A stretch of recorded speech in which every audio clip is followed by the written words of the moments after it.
मैं आदरणीय प्रधानमंत्री जी से अनुरोध करती हूं कि रोजगार मेले के इस विशेष अवसर पर अपने मार्गदर्शन से हम सभी राष्ट्रीय स्तर पर होने वाले ये रोजगार मेले एनडीए और भाजपा सरकार की नई पहचान बन गई है। आज एक बार फिर 70,000 से ज्यादा युवाओं को नियुक्ति पत्र मिले।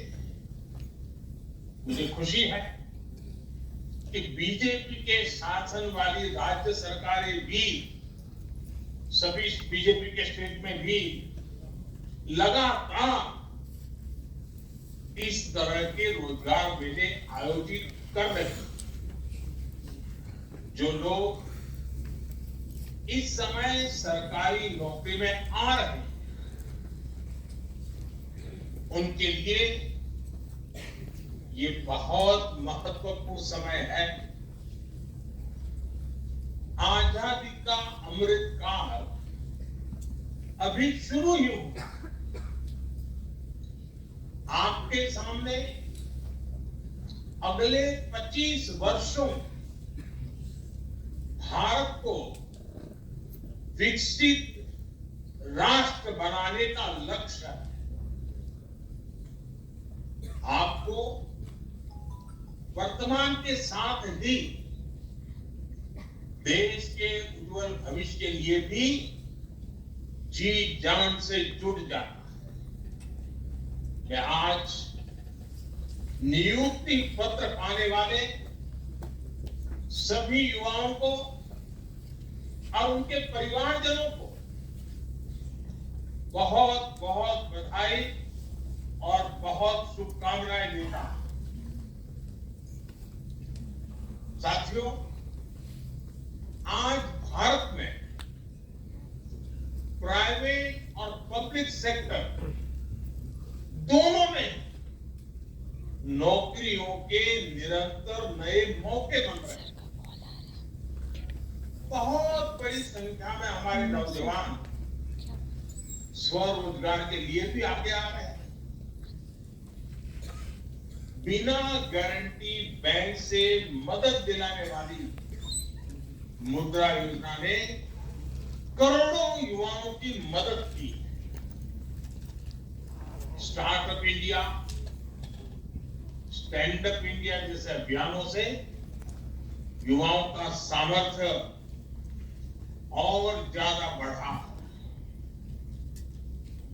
सरकार से मदद पाने वाले नौजवान अब खुद अनेक युवाओं को नौकरी दे रहे हैं। बीते वर्षों में जिस तरह बड़े पैमाने पर युवाओं को सरकारी नौकरी दी गई है, यह अभियान भी अपने आप में अभूतपूर्व है। देश में सरकारी नौकरी देने वाले प्रमुख संस्थान जैसे एसएससी, यूपीएससी और आरआरबी पहले के मुकाबले इन व्यवस्थाओं के माध्यम से ज्यादा युवाओं को नौकरी दी है। और अभी जो वीडियो दिखाया गया उसमें उसका जिक्र भी है। इन संस्थाओं का जो परीक्षा प्रक्रिया को पारदर्शी, व्यवस्थित और सरल बनाने पर भी रहा। पहले जिन भर्ती परीक्षाओं को पूरा होने में उसका जो चक्र होता था, वो चक्र पूरा होने में साल डेढ़ साल का समय यूं ही लग जाता। और अगर वो कोई कोर्ट कचहरी में चला गया तो 2-2, 5-5 साल बिगड़ जाए। ये सारी चीजों से बाहर निकल गए। अब कुछ ही महीनों में सारा चक्र, सारी प्रक्रियाएं पारदर्शी पद्धति से पूर्ण कर दी जाएगी। साथियों, आज पूरी दुनिया हमारी विकास यात्रा में साथ चलने के लिए तत्पर है। भारत को लेकर ऐसा विश्वास और हमारी अर्थव्यवस्था पर इतना भरोसा पहले कभी नहीं रहा। आप जानते हैं, एक तरफ वैश्विक मंदी, कोरोना जैसी भयंकर वैश्विक महामारी, दूसरी तरफ युद्ध की वजह से वैश्विक सप्लाई चेन टूटना, कितनी कितनी कठिनाइयां दुनिया में दिखाई दे रही। इन सब के बावजूद, और युवाओं, मेरे युवा साथियों, इस बात को आप गौर कीजिए, इन सारी दिक्कतों के बावजूद भी भारत अपनी अर्थव्यवस्था को नई ऊंचाई पर ले जा रहा है। आज विश्व की बड़ी बड़ी कंपनियां मैन्युफैक्चरिंग के लिए भारत आ रही है। आज भारत का विदेशी मुद्रा भंडार रिकॉर्ड स्तर पर। जब इतनी बड़ी मात्रा में विदेशी निवेश आता है तो उससे प्रोडक्शन बढ़ता है, उद्योग का विस्तार होता है, नए नए उद्योग लगते हैं, उत्पादन बढ़ता है, एक्सपोर्ट बढ़ता है, और स्वाभाविक है बिना नए नौजवानों के काम हो ही नहीं सकता, और इसलिए एम्प्लॉयमेंट बहुत तेजी से बढ़ता है, रोजगार बहुत तेजी से बढ़ता है। हमारी सरकार के निर्णयों ने प्राइवेट सेक्टर में कैसे लाखों नए अवसर पैदा किए हैं। अभी हमारे डॉक्टर जितेंद्र सिंह जी विस्तार से वो एक एक वाक्य में जोड़ा दे रहे हैं, लेकिन मैं जरा एक उदाहरण आपके सामने रखना चाहता हूं। जैसे ऑटोमोबाइल सेक्टर, देश की जीडीपी में इस सेक्टर का योगदान 6.5% से ज्यादा है। पिछले कुछ वर्षों में भारत की ऑटोमोटिव इंडस्ट्री ने बड़ी छलांग लगाई। आज भारत से पैसेंजर व्हीकल दुनिया के कई देशों में एक्सपोर्ट उनका बढ़ रहा है। कॉमर्शियल व्हीकल का एक्सपोर्ट, इतना ही नहीं, हमारे 3 व्हीलर 2 व्हीलर उसके एक्सपोर्ट में भी बहुत वृद्धि हो रही है। 10 साल पहले ये इंडस्ट्री 5 लाख करोड़ रुपए के आसपास थी। आज ये इंडस्ट्री 5 लाख करोड़ से जंप लगा करके 12 लाख करोड़ रुपए से भी ज्यादा की हो गई है। इलेक्ट्रिक मोबिलिटी का भी भारत में लगातार विस्तार हुआ। ऑटोमोबाइल सेक्टर को भारत सरकार की पीएलआई स्कीम से भी बहुत मदद मिल रही है। तेजी से आगे बढ़ते हुए ऐसे ही सेक्टर्स लाखों युवाओं के लिए रोजगार के नए मौके बना रहे हैं। साथियों, आज भारत एक दशक पहले की तुलना में ज्यादा स्थिर, ज्यादा सुरक्षित और ज्यादा मजबूत देश है। राजनीतिक भ्रष्टाचार, योजनाओं में गड़बड़ी, जनता जनार्दन के धन का दुरुपयोग, पुरानी जितनी सरकारें आप देखेंगे उनकी पहचान यही बन गई। आज भारत को उसकी राजनीतिक स्थिरता के लिए जाना जाता है। पॉलिटिकल स्टेबिलिटी ये दुनिया में बहुत मायना रखती है। आज भारत सरकार की पहचान उसके निर्णायक फैसलों से हो। एक डिसिसिव गवर्नमेंट। आज भारत सरकार की पहचान उसके आर्थिक और प्रगतिशील सामाजिक सुधारों से हो रही है। ग्लोबल एजेंसियां लगातार इस बात को घोषित कर रही है, अनुमान लगा रही है और विश्वास से कह रही है कि चाहे हाईवे का निर्माण हो या रेलवे का, ईज ऑफ लिविंग की बात हो या फिर ईज ऑफ डूइंग बिजनेस की चर्चा, भारत पिछली सरकारों की तुलना में बहुत बेहतर प्रदर्शन कर रहा है।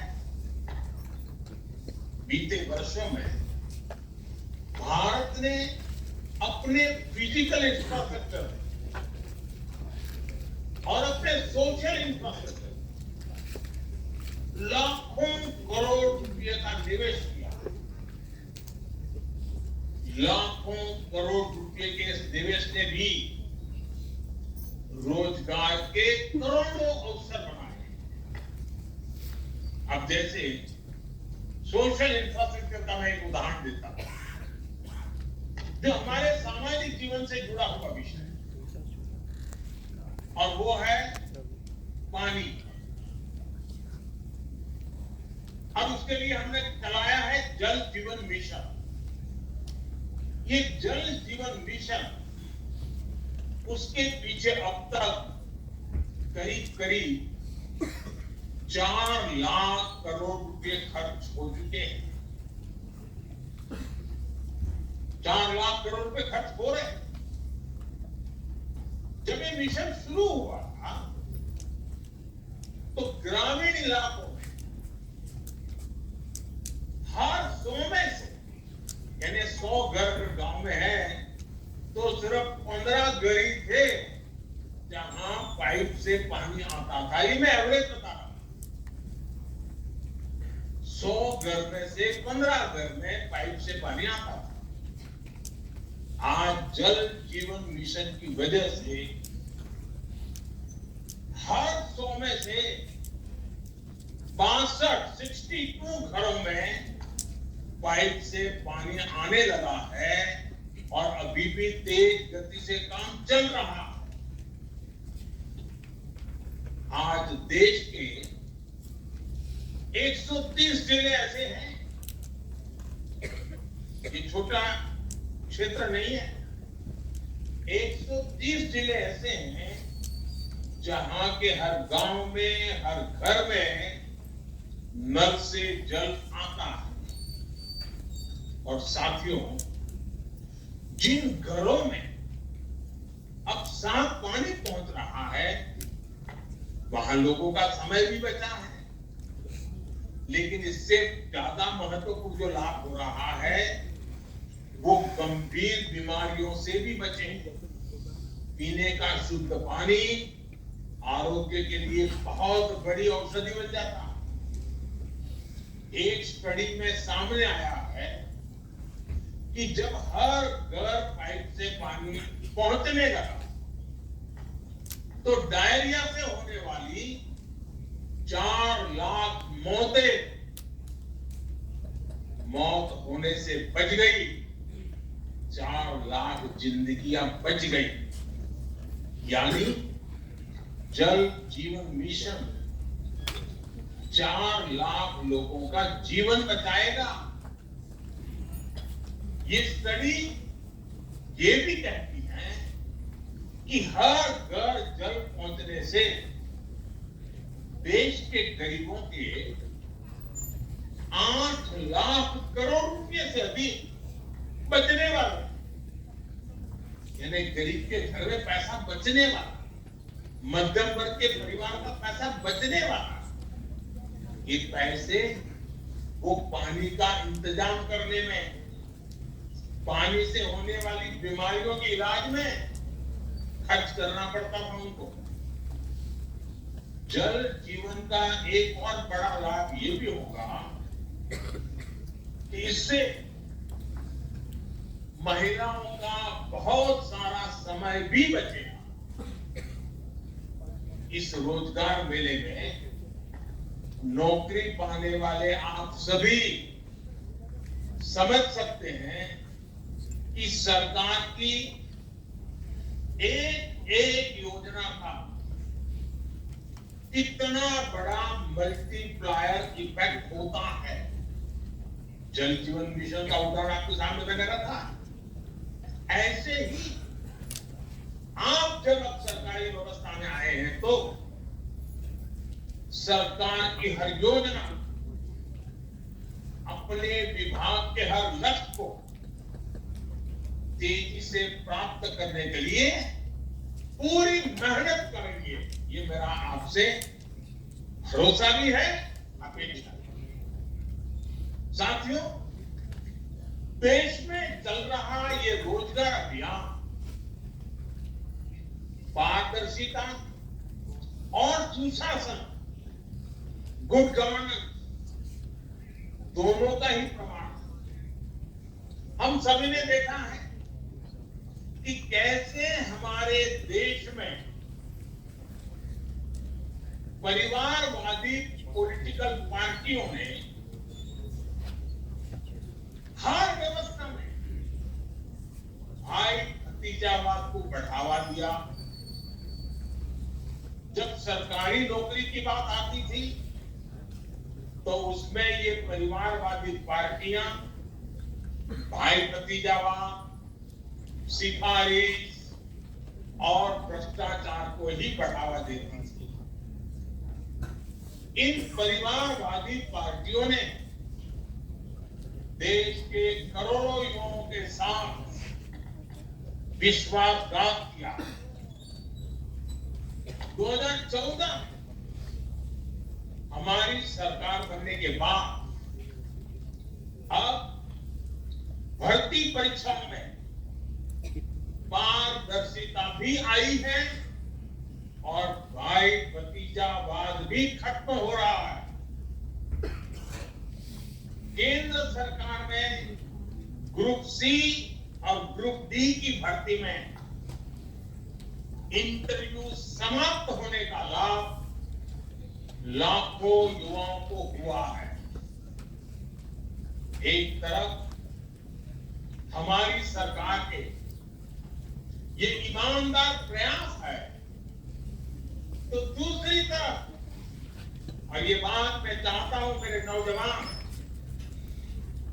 पूरा समझने का प्रयास है, हकीकतों के आधार पर कुछ बातें आ रही है। दूसरी तरफ भाई भतीजावाद है।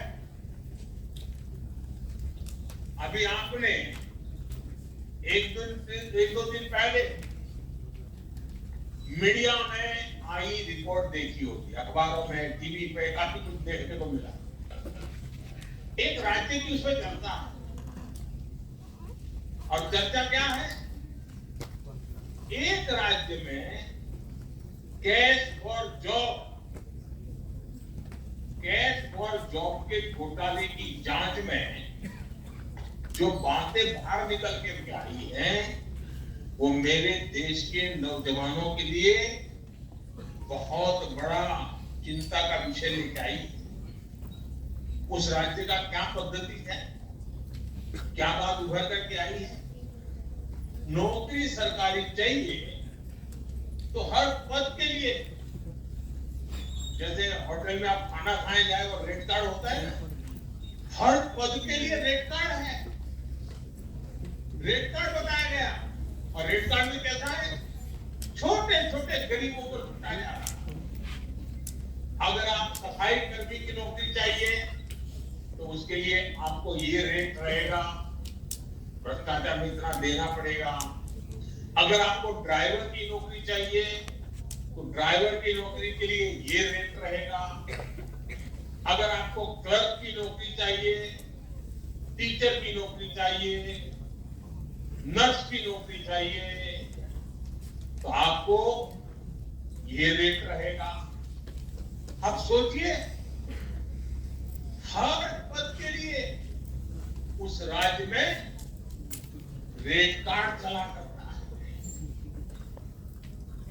अब कटमनी का कारोबार, देश का नौजवान कहां जाएगा? ये स्वार्थी राजनीतिक दल जॉब के लिए रेट कार्ड बनाते हैं। अब देखिए, कुछ दिन पहले एक और मामला सामने आया। रेलवे मंत्री ने जॉब बदले में गरीब किसानों की जमीनें लिखवा दी थी। जॉब के बदले में जमीन पड़ा दी, वो भी केस सीबीआई में चल रहा है, कोर्ट पे चल रहा है। भाइयों बहनों, आप देखिए, आपके सामने दो चीजें साफ हैं। एक तरफ परिवारवादी वो पार्टियां, भाई भतीजावाद करने वाली वो पार्टियां, भ्रष्टाचार में रोजगार के नाम पर देश के नौजवानों को लूटने वाली पार्टियां, जो रेट कार्ड, हर चीज में रेट कार्ड, हर चीज में कटमनी, उनका रास्ता है रेट कार्ड। जबकि हम युवाओं के उज्जवल भविष्य को सेफ गार्ड करने पर काम कर रहे हैं। रेट कार्ड आपकी काबिलियत को, आपके सामर्थ्य को, आपके सपनों को चूर चूर कर देते हैं। हम आपके सेफ गार्ड में लगे हैं जो आपके सपनों के लिए जीते हैं, आपके संकल्पों को साकार करने के लिए काम कर रहे हैं। आपकी हर इच्छा आकांक्षा, आपके परिवार की हर इच्छा आकांक्षा, उसको सेफगार्ड करने में हम लगे हैं। अब देश तय करेगा, देश के नौजवानों का भविष्य रेट कार्ड के भरोसे करेगा कि सेफगार्ड व्यवस्था के अंदर सुरक्षित तरीके से पनपेगा। साथियों, ये भाई भतीजावाद वाली पार्टियां देश के सामान्य मानवी से आगे बढ़ने के अवसर छीन लेते, जबकि हम देश के सामान्य मानवी के लिए नित नए अवसर बना रहे हैं। साथियों, हमारे देश में कुछ राजनीतिक दलों ने लोगों को भाषा के नाम पर एक दूसरे से भिड़ने के लिए, देश को तोड़ने के लिए भाषा को एक हथियार बनाया। लेकिन हम भाषा को लोगों को रोजगार देने, उन्हें सशक्त करने का माध्यम बना। हमारी सरकार ये सुनिश्चित कर रही है कि किसी को अपना सपना पूरा करना हो तो कोई भी भाषा उसके सामने दीवार न बने। भारत सरकार आज जिस तरह मातृभाषा में भर्ती परीक्षा पर जोर दे रही है, एंट्रेंस एग्जाम पर जोर दे रही है, उसका भी सर्वाधिक लाभ मेरे देश की बेटी बेटियों को मिल रहा है, हमारे नौजवानों को हो रहा है। रीजनल लैंग्वेज में परीक्षा होने से युवाओं को आसानी से अपनी योग्यता साबित करने का अवसर मिला। साथियों, आज तेजी से आगे बढ़ते हुए भारत में सरकारी व्यवस्था और सरकारी कर्मचारियों के काम करने का तरीका भी तेजी से बदल रहा। एक समय था जब देश के सामान्य नागरिक सरकारी दफ्तरों के चक्कर लगाते रहते थे। आज सरकार अपनी सेवाएं लेकर देश के नागरिकों के घर तक पहुंच रही है। अब जनता की अपेक्षाओं को समझते हुए, क्षेत्र की आवश्यकताओं को समझते हुए हमारी सरकार लगातार काम कर रही है। विभिन्न सरकारी दफ्तर और विभाग जनता के प्रति संवेदनशील रहते हुए काम करने पर जो ये हमारी प्राथमिकता है। इतने सारे मोबाइल ऐप के माध्यम से, डिजिटल सेवाओं के माध्यम से सरकार से मिलने वाली सुविधाएं अब बहुत आसान हो गई। पब्लिक ग्रीवेंस सिस्टम को भी लगातार मजबूत किया जा रहा है। इन बदलावों के बीच आपको भी देश के नागरिकों के प्रति पूरी संवेदनशीलता से काम करना है। आपको इन सुधारों को और आगे बढ़ाना है और इन सब के साथ ही आप लगातार कुछ न कुछ नया सीखने की प्रवृत्ति को हमेशा बनाए रखें।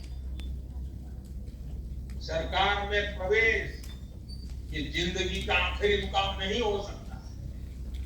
आपको इससे भी आगे बढ़ना और नई ऊंचाइयों को प्राप्त करना है।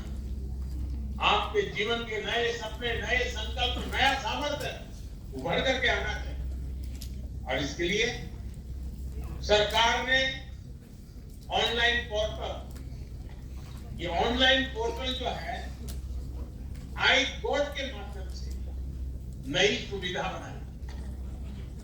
हाल ही में इसके यूजर्स की संख्या 10 लाख के आंकड़े को पार कर गई।